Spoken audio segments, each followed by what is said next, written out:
मानखुर्दमध्ये प्रभाग क्रमांक 135 मध्ये आणि हा जल्लोष सुरू आहे. सगळा हा जल्लोष सुरू आहे भाजपच्या विजयी उमेदवारासाठी. त्या उमेदवाराचं नाव आहे, त्या विजयी उमेदवाराचं नाव आहे नवनाथ. एक मिनिट त्याच्यातून काय नवनाथजी सगळे म्हणत होते टप जागा दिलेली आहे नवनाथमध्ये. कशी कामगिरी माहिती नाही, सगळ्यासमोर ठाकरे गटाचा कॅन्डिडेट आहे. शेवटी काय कशी काय सगळे म्हणत होते घासून येणार पण ठासून आलेले आहे. भारतीय जनता पार्टीच्या पाठीशी जनतेचे आशीर्वाद आहेत. देवाभाऊंनी मुंबईचा विकास केलाय, मुंबईला पुढे नेण्याचं काम केलंय आणि देवाभाऊला ही मत आहेत. ही भारतीय जनता पार्टीच्या कामाला मत आहेत, ही महायुतीच्या कामाला मत आहेत आणि मानखुर्दचं परिवर्तन करण्यासाठी लोकांनी ही भरभरून आशीर्वाद दिले.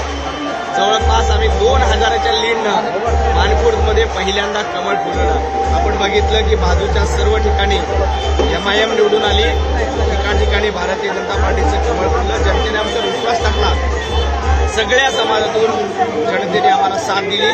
त्यामुळे 2000 मतांनी भारतीय जनता पार्टीची सीट निवडून आली. सर, ज्या ठाकरे गटाला ज्या ठाकरे गटाच्या नेत्यांना आज त्यांच्याच उमेदवाराला भुईसपाट करून टाकलं, काय भावना?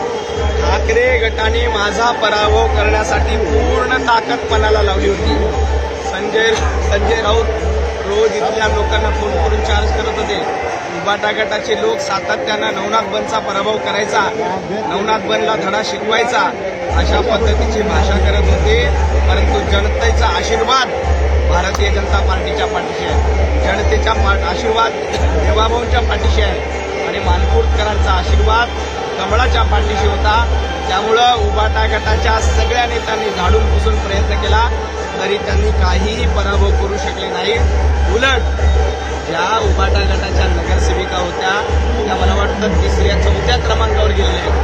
उबाटा गटाची मानखुर्दकरांनी ही अवस्था केली, कारण गेली 5 वर्ष उबाटा गट इथं नगरसेविका होत्या, काही काम केलं नाही आणि आज जनतेने त्यांना दाखवून दिलं त्यांची जागा.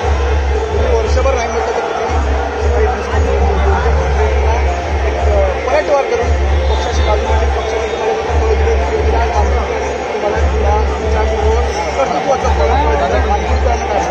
देवाभाऊंचे आशीर्वाद आहेत, आमच्या नेत्यांचे आशीर्वाद आहेत.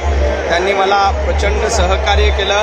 आता मानखुर्दमध्ये परिवर्तन हवं आहे. मानखुर्दमध्ये खूप प्रॉब्लेम आहेत, लाईट नाही आहेत, एन्क्रोचमेंट आहे, मोठ्या प्रमाणात रस्ते ब्लॉक केलेले आहेत. हे सगळे प्रश्न सोडवण्यासाठी भारतीय जनता पार्टी काम करेल. मुंबई महापालिकेमध्ये भारतीय जनता पार्टी आणि महाविकासचा महापौर बसणार आहे. या माध्यमातून आम्ही मानखुर्दमध्ये जास्तीत जास्त निधी आणून मानखुर्दचा चेहरा बदलण्याचं काम निश्चितपणे करू. मुंबईमध्ये आम्हाला महापौर भारतीय जनता पार्टीचा मी कार्यकर्ता आहे. कार्यकर्ता राहण्यात मला जास्त आनंद आहे. कार्यकर्ता असल्यामुळेच मला भारतीय जनता पार्टीने ही संधी दिली. देवाभाऊंच्या नेतृत्वात मुंबईला पुढे घेऊन जायचंय, महाराष्ट्राला पुढे घेऊन जायचंय, जनतेची सेवा करायची, हेच आमचं ध्येय आणि धोरण आहे. एक शेवटचा प्रश्न, आज निकालाला पाहिजे जाईल, निकालावरती काय प्रतिक्रिया?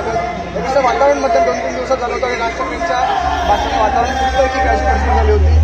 ठाकरे गटाने परफॉर्म चांगलं केलं हे मानावं लागेल, पण ते झालं की तुम्ही पाहिलं त्याच्यावर काय प्रतिक्रिया? भाषणाने वातावरण केलं आणि कामाने वातावरण बदलतं.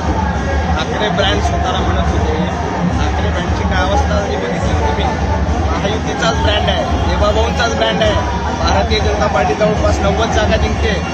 ठाकरे ब्रँड 70 जागांवर आहे. तरी तुम्ही म्हणतात की ठाकरे ब्रँडची हवा आहे. ब्रँडचा ब्रँड वाजवण्याचं काम महाराष्ट्राने केलं आहे. हे मराठी करत होते. मराठी माणसासाठी काय केलं? मराठी माणसाची घरं लुटली, मराठी माणसाचा खिचडीमध्ये घोटाळा केला. मराठी माणूस कोविडमध्ये मरत असताना काय केलं? देवाभाऊ असे एकमेव नेते होते मराठी माणसाला मुंबईमध्ये हक्काचं घर दिलं. देवाभाऊ असे एकमेव नेते आहेत ज्यांनी मुंबईसाठी मेट्रो सुरू केली, ज्यामध्ये मराठी माणूस जातो, मुंबईकर जातो. तुम्ही फक्त मराठी माणसाचे नावं घेणार आणि कामं मात्र दुसऱ्याला देणार. भारतीय जनता पार्टी सगळ्यांना सोबत घेऊन सबका साथ, सबका विश्वास, सबका प्रयास हे धोरण घेऊन काम करते. आपल्यासोबत नवनाथ फॅन होते.